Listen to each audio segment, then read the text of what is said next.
Welcome back. It is the Flow Friday Sports Show here on Flow FM, and it's time for the Southern Mallee Giants netball report with the 300 gamer and the juniors director at the club there, Trudi Cook. Great to be with you again, Trudi. How you doing? Yeah, going well. Sun's shining, so that's got to be a good start. Oh, it sure well is, and we're pretty jealous to hear that, but hopefully the sun's shining again tomorrow, Trudi. We'll talk more about that later on, but let's go to last weekend's results, and unfortunately for the A grade, an absolutely crushing loss, but it was not for a lack of effort, and you couldn't have come any closer in the end, really. Dimbulla 44-43 winners. So, I don't know, where were the emotions at full time? Because in sort of one breath, you must have been thinking, wow, we couldn't have been more competitive. And then on the other hand, you're just thinking, oh my goodness, this is just absolutely agonising to lose by that margin. Yeah, it was. Look, I watched the game closely, and it seesawed a lot. There was times we were up by 2 or 3, and then there was times they were up by 2 or 3. And I got a shock when I looked back at the score sheet at each quarter break. We were down by 1.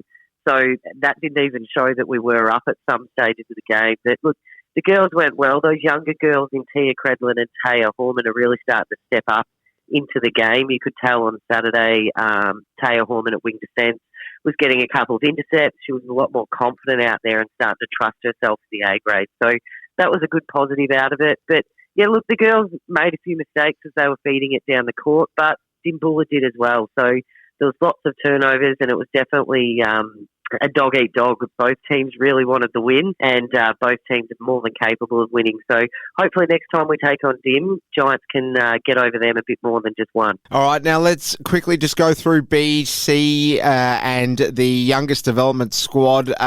Unfortunately, not the greatest results there, but one side certainly pulled out the 4 points, and they did so in some style. But before we get to speaking about the 15 and under development team, just tell us about the 2 other senior sides and the 13 and unders as well. Yeah, so look, there was no wins, unfortunately. B grade went down by 30 goals, but Izzy Allen, who's another younger player coming up through the ranks, plays in goals in B grade. She's quite a strong player, very determined, and definitely one worth watching there in the B grade. C grade only lost by 7 in the end, which was a smaller margin, I suppose, than usual, but still no win there, and the 13 didn't get mercy, so we're celebrating that one as a win too. But yes, the big success story for the week was the under 15. They did a top effort by winning by 4 goals. So it was a credit to them. They listened to their coach, Jane Shannon, and did everything that they've been working on at training, and that just showed in the results at the end. Belle Heath was a goalie in that team.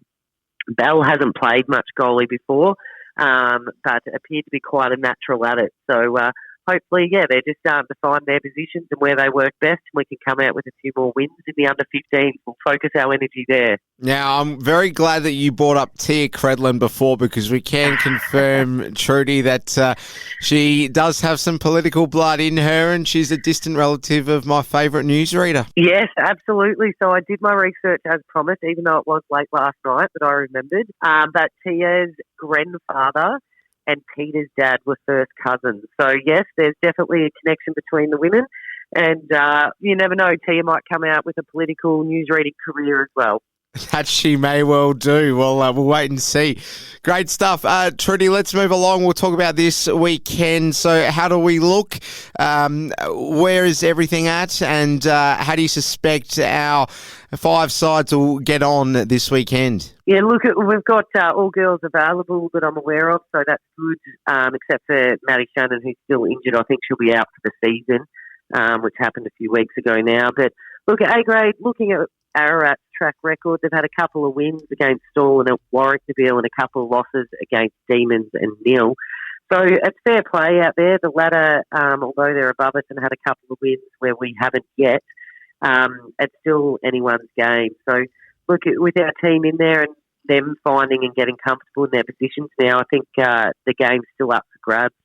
But I think the under-15s will have a really good game this week. Ararat have only won 1 game as well, so the ladder's not a true indication there as to where the Giants sit. So, yeah, look, we're going to have our work cut out for us like every week. But, hopefully I'll put my money on the 15s, I reckon. I reckon they'll come out on a high from last week. No, you're going to have to back your own A-graders in here, though, as well, Trudy, right? I always back my A-graders. They know that. It goes without saying. I don't expect anything less than winning.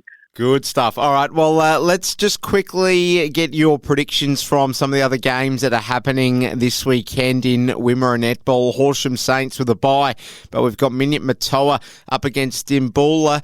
Minyip Matoa did a job on you girls, but obviously Dimboola had to work far harder for the chocolates against your side. So how do you see this one going? Yeah, look, I think we had our team together a lot more when we played Dimboola compared to Minyip Matoa. So I actually think Dimboola will come out with a win there, and not comfortable, but convincing win, I think, against Minyip Matoa.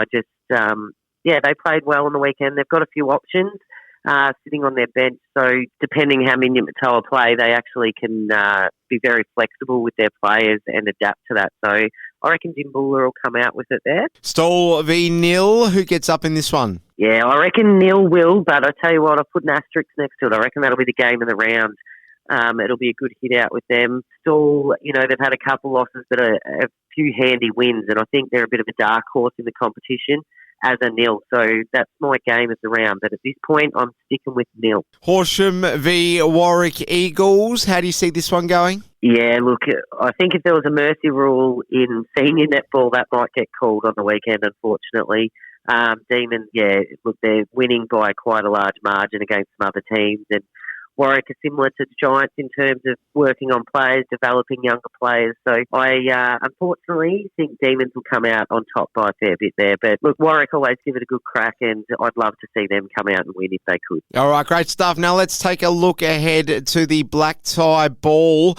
Obviously, we're all getting pretty excited for this one. It's one of a few events that's on the social calendar right now, Trudy. So, gee whiz, you're going to have a hard time juggling everything around because you're going to be wanted as far as appearances go at all these events, I'm sure. No, look, I think I'll give this one a miss. I don't think Eli, the baby boy, will really want to be out there dancing to the music. But look, the black tie ball is always a good function, and we mix it up every year. In the past, we've had it in Hopeton and had a hypnotist there prior to it. We've had it in Beulah and had some pre-entertainment with quizzes and games and things, and then gone into the cabaret style. But this year they've mixed it up totally again, and they're holding it out at Yarpeat Community Club out there. So, look, they've got Brodie Glenn, a local man from Birchip, playing there, and it's they're rolling out the red carpet. They're going back to the real cabaret style. So, look, it hurts me to talk about it knowing that I won't be there. I'll have to live it all via social media, but it'll be a ripping night, as all Giants functions are. And just tell us about the mystery bus trip. I'll tell you what, Trudy, I feel like horror films start out this way. I'll tell you what, I've got a bit of background knowledge on what's happening on Saturday for the mystery bus tour, and I think a horror movie could be a good analogy there. But no, look, they catch the bus in Beulah, and then they can be picked up in Hopeton along the way, and there's a lot of games and different activities, I'll say, along the way for their mystery bus tour. So I think that at this stage that they're filling their bus quite quickly. So if there's anyone out there that wants their last minute ticket, they better get in because it'll be departing fully loaded at this stage. Oh, sounds like it's going to be a long night in the bush, Trudy. I got to say, before we let you go, just speaking about journalistic abilities, you've done very well to go and investigate that family tree. I tell you what, touch wood, they never will. But if the Giants ever give you the flick, maybe journalism's the game for you, Trudy. Oh, look, it's all in who you know. I'm very lucky I know Tia's mum. When I remembered last night at 1 o'clock doing a night feed, I knew I could text her and find out the information. So I don't think I'd go very good out in the wide world. Well, I don't know about that. I think you've already done more journalism than me in my entire week, Trudi. Trudi Cook, the 300 gamer and the juniors director there at the Southern Mallee Giants. Enjoy the weekend of not just netball, but I guess hearing all the stories from all the other shenanigans too. Great to speak to you. Yeah, good on you, Alice. It should be a good one.